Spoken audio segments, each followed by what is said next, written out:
Okay, so on this page 198, number 55, we're given a data table, and we're asked to draw a scatter plot. I'm not going to do the scatter plot because we know how to do that. What I want to look at here, though, is that if we have some data and they ask us to find a power regression model, okay, instead of a linear regression or a quadratic regression like we've been doing, okay, we're going to use the power regression that you have in your calculator. So if you go stat, calculate, one of your options here is power reg, which is letter A for my calculator.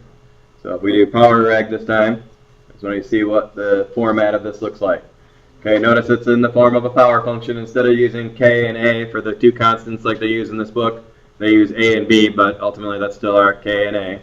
Okay, and what they have done for us is they've given us a function that is a power function that models that data.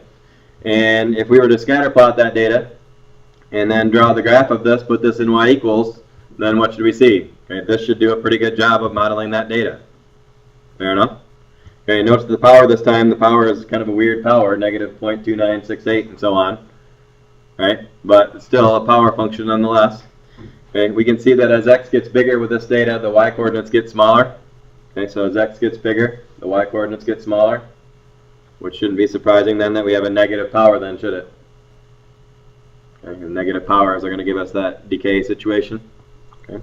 So again, if we put that in there for our A and our B, type that in there, draw it on the scatter plot, okay, we would have that. And one thing nice too is that it's no different than what we did with linears and quadratics. Okay, this is going to give us an equation that will model this data. So we can ultimately use that new equation we just wrote to make predictions. True?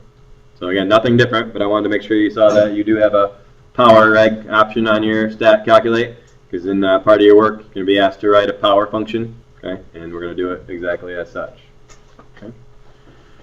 Okay.